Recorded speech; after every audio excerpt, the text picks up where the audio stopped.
In December 1944, the German army did not lose the Battle of the Ardennes because it lacked courage.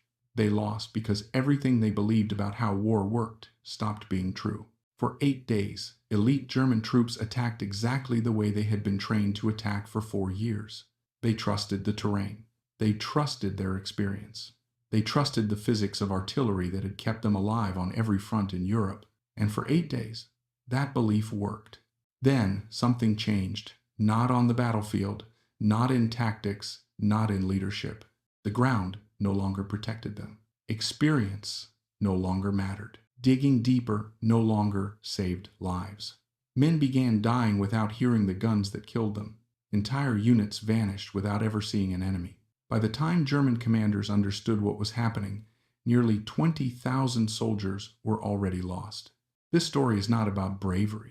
It is not about mistakes. And it is not about a new weapon in the usual sense. It is about a single hidden decision, one most people never learn about, that quietly rewrote the rules of warfare and decided the outcome of the battle before the fighting was over. If you listen carefully, you'll understand why one side believed courage would be enough, and why the other side never needed to see the enemy at all. December 1944. Inside a command post near Bad Nauheim, Sepp Dietrich studies a map that offers no margin for error. The order he has been given is simple in wording and impossible in reality. Reach Antwerp. Split the Allied armies. Do it in 4 days. 4 days is not a suggestion. It is a deadline.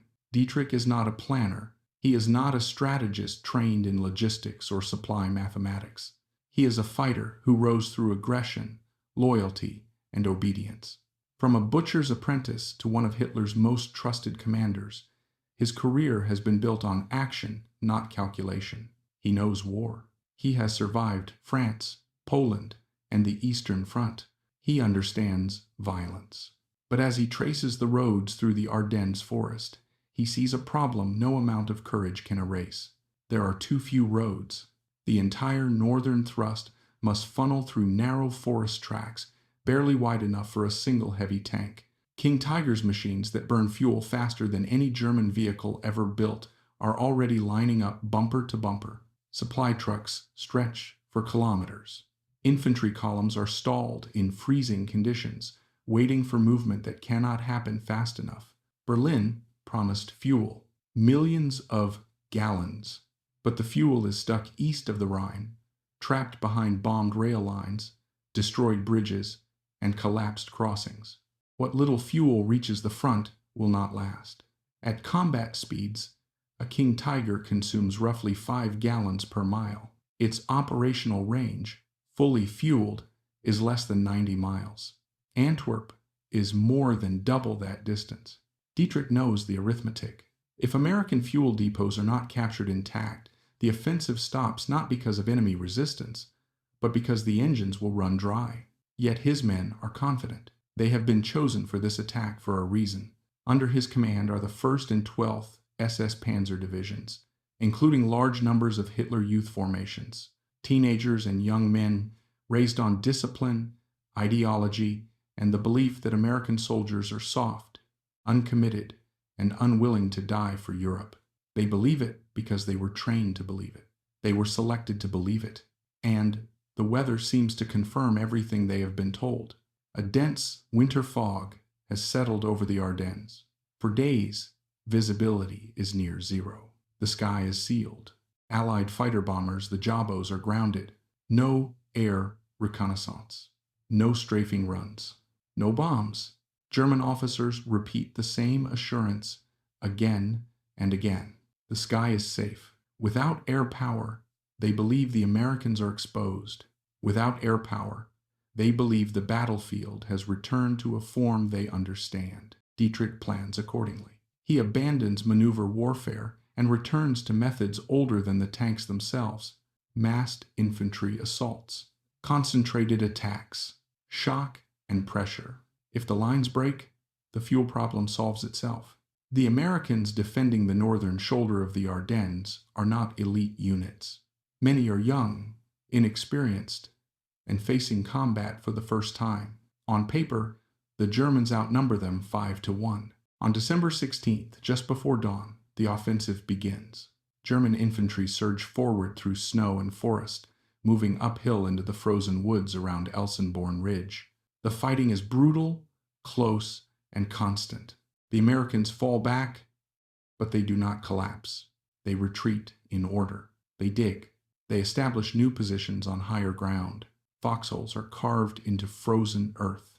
Men crouch low, rifles ready, listening for the whistle of incoming shells. When German artillery fires, the shells strike the ground.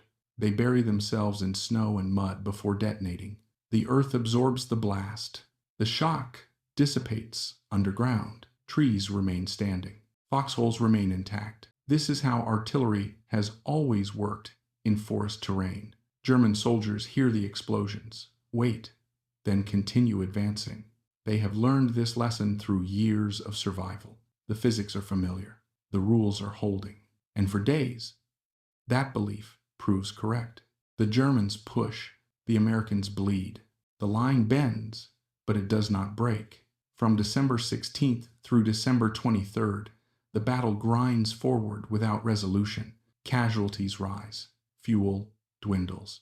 Time runs out, and as the fog begins to lift, both sides prepare for what they believe will decide everything. None of the German soldiers on those frozen slopes know that the rules they trust are about to disappear. For the German soldiers advancing through the Ardennes, nothing about the battle feels unfamiliar.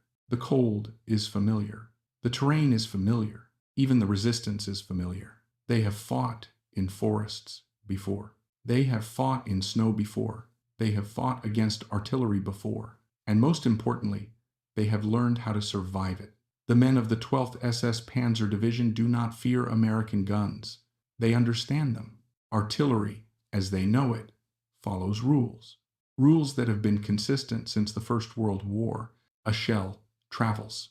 It strikes the ground. It detonates. In forests like the Ardennes, those rules favor the defender who knows how to dig. When an artillery shell hits snow-covered earth, it buries itself before exploding.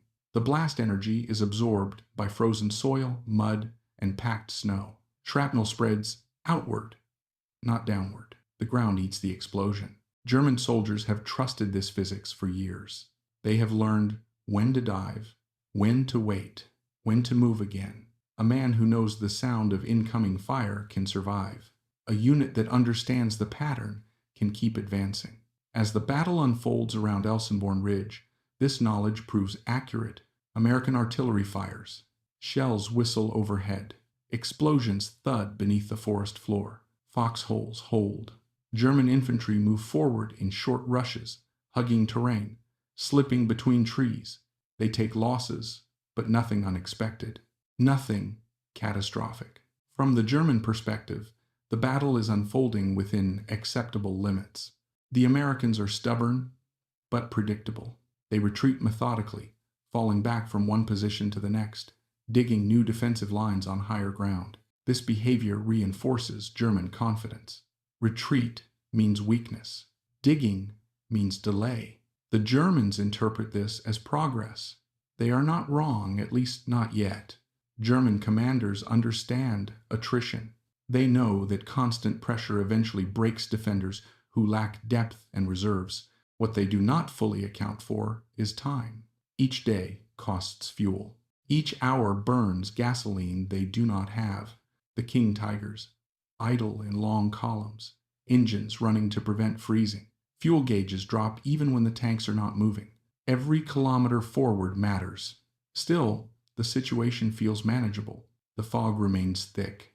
The sky remains empty. The absence of Allied aircraft shapes every German decision. Without fighter bombers overhead, infantry can move in daylight. Supply columns can risk exposure. Troops can mass without fear of immediate destruction from above. German officers speak openly of this advantage. The Americans, they believe, are half blind. Without air power, American artillery becomes the primary threat, and that threat is understood. German units advance using techniques refined on the Eastern Front. They spread out. They keep spacing. They avoid obvious choke points. When shells land, they go to ground. When the firing stops, they move again. The rhythm becomes familiar. Advance. Incoming fire. Pause. Continue. This rhythm builds confidence not just in commanders, but in the rank and file. The soldiers believe they have solved the battlefield. They believe they know where the danger is coming from. They believe they know how to survive it. This belief is reinforced by the numbers. The Americans defending Elsinborn Ridge belong largely to the U.S. 99th Infantry Division. Many are young. Many have never been under sustained fire. German units outnumber them significantly in several sectors. From the German viewpoint, the Americans are fighting well, but they are bleeding. Casualty reports flow in. Losses are mounting on both sides, but German commanders judge them acceptable. The Americans, they assume, cannot sustain this level of pressure indefinitely. Behind the lines, German staff officers begin planning for the breakthrough they expect. If the ridge collapses, the road network opens. If the roads open, the armor moves. If the armor moves, Antwerp becomes possible. This is the logic driving the offensive forward. On December 22nd, as the battle enters its second week, German forces prepare for a decisive push. What remains of the fog begins to thin. Visibility improves slightly, but the German leadership does not see this as a warning. They see it as an opportunity. They plan to concentrate infantry for a coordinated assault, thousands of men assembling in forest clearings, forming wave attacks designed to overwhelm American positions through sheer mass.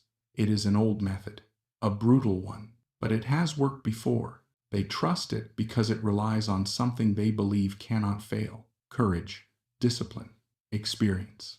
They trust that American artillery will continue to behave as it always has. They trust that foxholes will continue to protect them. They trust that the ground will continue to absorb the blast. Nothing in their experience suggests otherwise. What they do not know is that the battlefield they understand is already obsolete. The danger is no longer traveling toward the ground.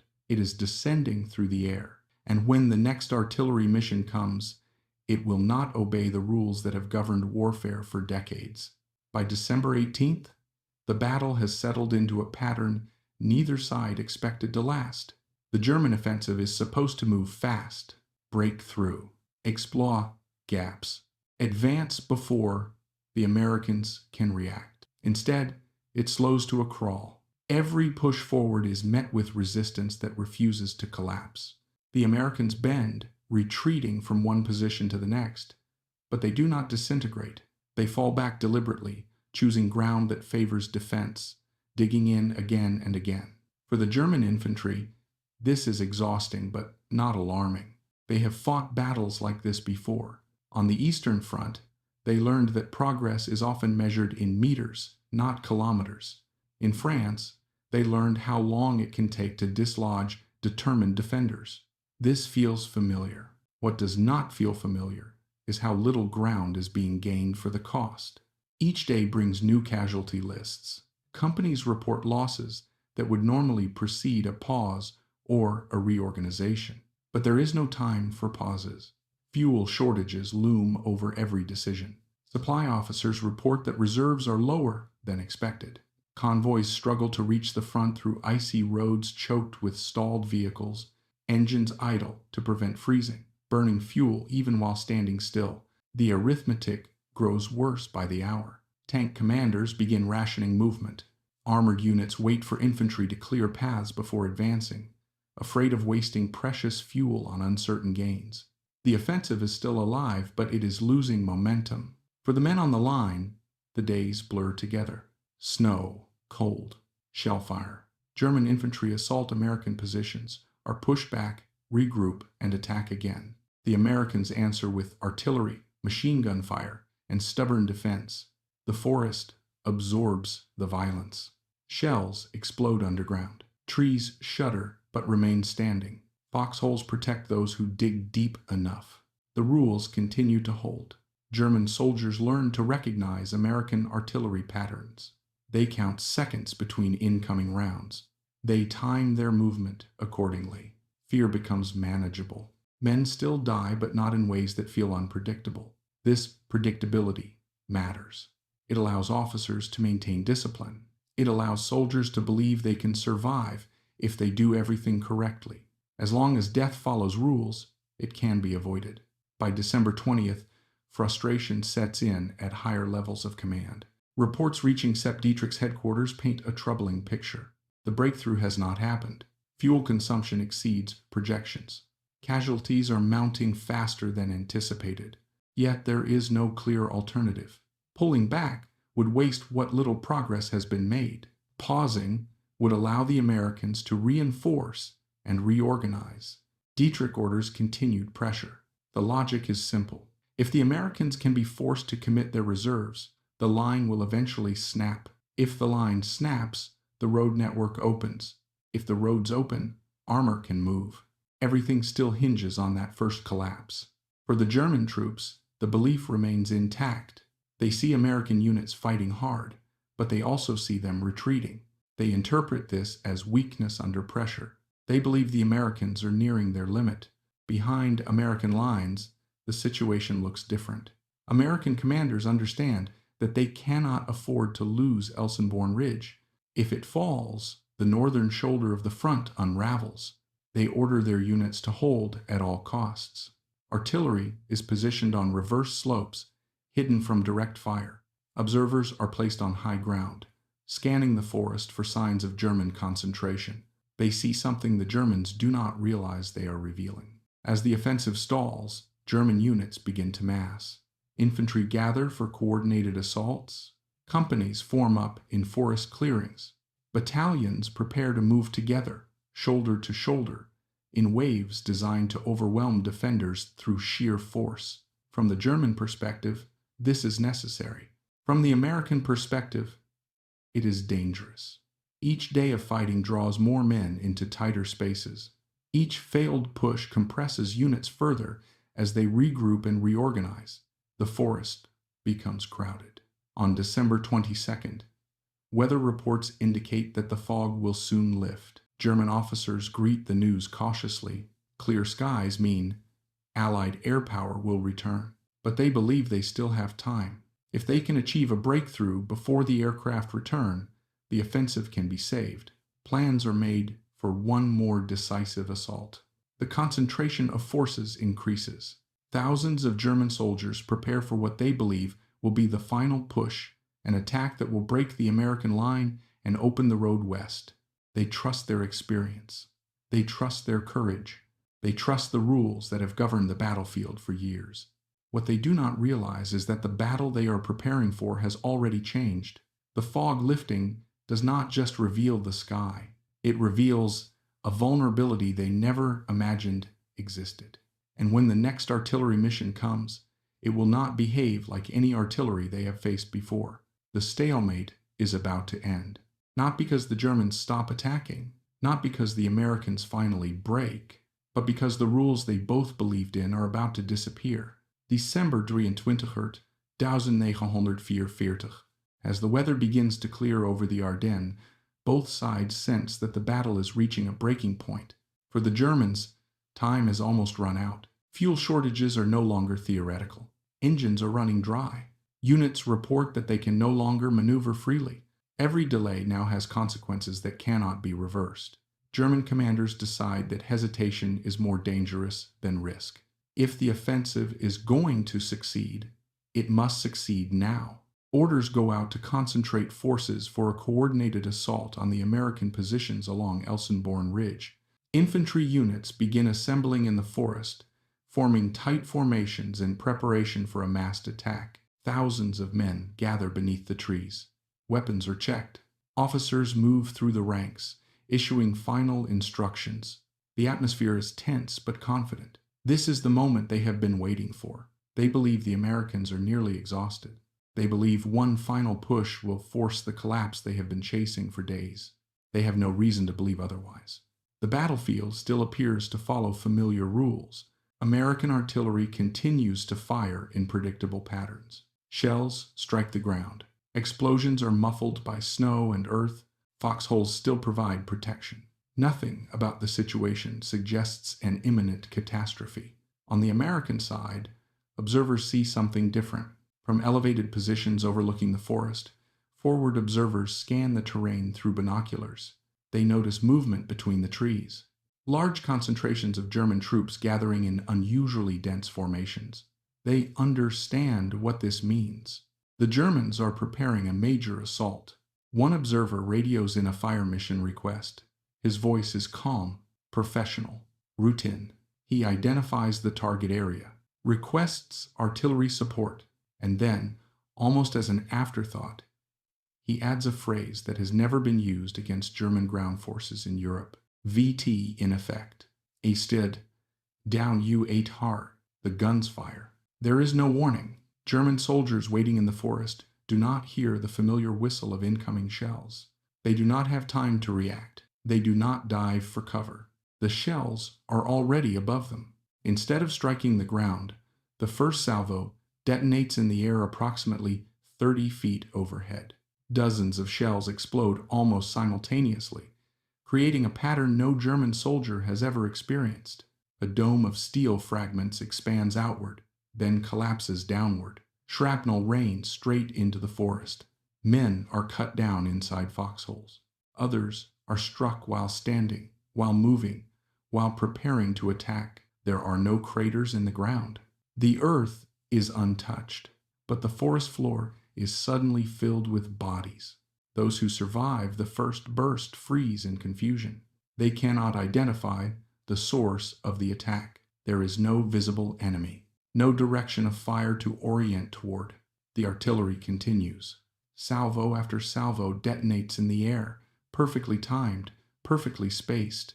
Every instinct German soldiers have developed over years of combat fails them. Digging deeper does not help. Lying flat does not help. Taking cover behind earthworks does not help. The protection they trust has become a trap. Radio traffic erupts in panic. Unit commanders shout into handsets, struggling to describe what they are witnessing. Reports are confused, contradictory, and desperate. Shells are exploding above us. There is no warning. We cannot hide. Some officers initially refuse to believe the reports. Airburst artillery on this scale should not be possible. It violates everything they know about artillery physics. Yet the casualties are undeniable. Entire platoons are wiped out within minutes. Companies cease to exist as organized units. The assault collapses before it begins. What the German soldiers are experiencing is not simply a new weapon, it is a complete failure of expectation. For 4 years, they have survived by learning the behavior of artillery, by understanding where danger comes from and how to avoid it. That knowledge is now worthless. The shells do not obey the rules. They detonate before impact, at precisely calculated heights, creating a vertical cone of destruction that no foxhole can escape. Within hours, the battlefield is transformed. German units that had been massing for attack are reduced to scattered survivors. Officers struggle to regain control, issuing orders that cannot be executed. Move where? Take cover where? There is nowhere to go. Behind the scenes, this moment has been years in the making. Inside laboratories in the United States, physicists and engineers developed a device small enough to fit inside the nose of an artillery shell. A radio transmitter, a receiver, a simple circuit capable of measuring distance using reflected radio waves. As the shell descends, it emits a signal. When the reflected signal reaches a specific intensity, the fuse triggers detonation, not on impact. In the air, the technology is known as the variable time fuse. Its existence has been one of the most closely guarded secrets of the war. American leadership feared that if the Germans recovered an unexploded shell, they would reverse engineer the technology. For that reason, its use in Europe had been forbidden. Until now, faced with the possibility of a German breakthrough that could split the Allied armies, that restriction is lifted. The decision is cold, calculated, and devastating. On December 24th, the Germans learn that the battlefield they thought they understood no longer exists. The stalemate ends, not because courage fails, not because tactics collapse, but because the rules of survival themselves have been rewritten. The German soldiers do not retreat at first. They hesitate. Survivors crawl out of shattered foxholes and look around, trying to understand what has just happened. The ground is intact. The trees still stand. There are no craters to explain the dead. Men who were alive seconds earlier are gone, cut apart, silent, unfinished. Those still breathing shout questions no one can answer. Where did the shells come from? Why didn't we hear them? Where do we hide? The artillery does not pause to let them recover. Another salvo detonates overhead. Steel fragments fall straight down, striking helmets, shoulders, backs, necks. Men who die flat are hit from above. Men who dig deeper find no protection. The forest, once a shield, becomes a funnel. German units try to disperse. But dispersion requires space, and there is none. The terrain that forced them to mass for attack now traps them under the bursts. Orders crackle over radios. Pull back. Spread out. Find cover. None of it works. The artillery follows concentration, not movement. Every cluster of men becomes a target. Every attempt to regroup invites another barrage. Within hours, discipline begins to fracture. Veteran non-commissioned officers, men who have held units together under fire on the Eastern Front, find themselves shouting commands that make no sense. Run where? Hide where? The threat is not horizontal. It does not sweep across the ground. It comes straight down. Captured German soldiers later struggle to describe the experience. There is no warning sound, no rising whistle, no sense of direction. The shell is already above when it explodes. Some men are killed instantly. Others are wounded so severely that they cannot move, pinned by injuries that would have been impossible under ground-burst fire. Medical orderlies are overwhelmed. Stretcher teams cannot reach the wounded without exposing themselves to the same rain of steel. Aid stations are abandoned or destroyed. The battlefield dissolves into chaos. At higher levels of command, reports arriving from the front are impossible to reconcile. Battalions are disappearing without engaging enemy infantry. Companies report catastrophic losses without being overrun. Signals officers relay frantic messages. The artillery is automatic. It explodes in the air. We can't hide. Some commanders suspect air attack. Others believe they are facing a new form of rocket or experimental weapon. None of the explanations fit. What they are witnessing violates every assumption they have relied on since the war began. For decades, artillery doctrine has been built around impact. The shell hits the ground. The blast spreads outward. Everything from Foxhole design to infantry spacing is based on that principle. Now, the principle is gone. The shell does not strike the earth. It uses the air itself as a weapon. As December 24th unfolds, the consequences become impossible to ignore. German units tasked with leading the breakthrough simply cease to function. The 12th SS Panzer Division, one of the most heavily indoctrinated and aggressively trained formations in the German army, absorbs the brunt of the airburst barrages. These are not inexperienced troops. They are veterans. They have been conditioned to attack under fire, but conditioning assumes that survival is possible. Here, survival is random. A man can do everything correctly, dig deep, follow orders, move when told, and still be killed instantly. This realization spreads faster than panic ever could. Once soldiers understand that their experience no longer protects them, courage becomes irrelevant. Some units attempt to withdraw under cover of darkness. Others remain frozen in place, afraid that movement will only draw more fire. The artillery does not chase. It waits. Observers continue to identify concentrations, radioing coordinates back to guns positioned far beyond German reach. The killing is methodical, not dramatic, not chaotic, efficient. By the end of the day, entire regiments are reduced to fragments. Casualty figures rise so quickly that staff officers struggle to compile accurate numbers. Estimates suggest that in less than 48 hours of VT fuse use, German losses exceed those suffered in the previous week of fighting. Armored units fare no better. Tank crews abandon vehicles not because they are destroyed, but because the infantry meant to support them has been annihilated.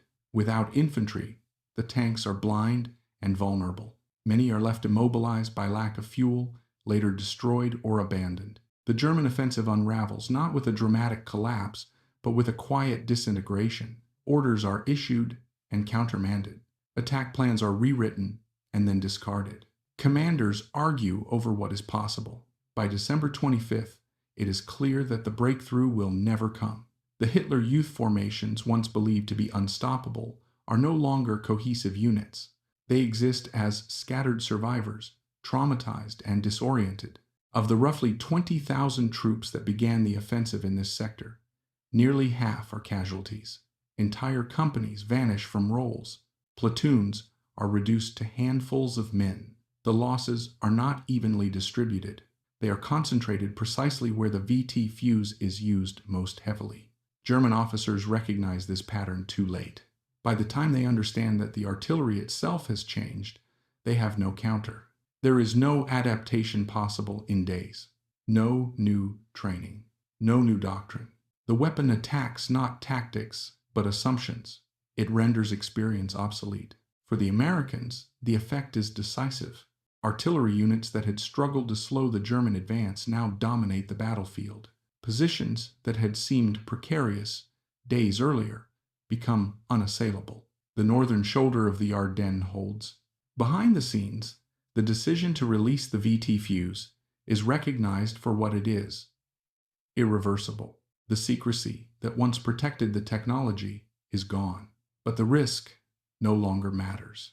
The German offensive has been stopped, not by a counterattack, not by air power, not by superior numbers, but by a moment when physics replaced belief. The killing continues until German units finally pull back, no longer capable of coordinated action. When the fighting subsides, the slopes around Elsenborn Ridge are littered with evidence of a battle that does not resemble anything that came before it. No trenches shattered by impact. No craters marking lines of advance. Just bodies where men believed they were safe. The invisible slaughter has done its work. By the end of December 1944, the German offensive in the Ardennes is finished. It does not end with a dramatic encirclement. It does not end with a final stand. It simply runs out of force. What remains of Sepp Dietrich's formations withdraw through the same frozen roads they once believed would carry them to Antwerp. The tanks that still move do so cautiously, conserving the last fuel in their tanks. The infantry follows in silence. There is no sense of regrouping, no preparation for another attempt.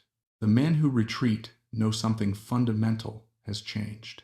Dietrich survives the battle. He will be captured months later and live until 1966. But what happened on the slopes of Elsenborn Ridge is never fully explained in his post-war writings, not because it is complicated, but because it is difficult to accept. His troops did not fail because they lacked courage. They attacked again and again under conditions that would have broken most armies. They did not fail because of poor leadership.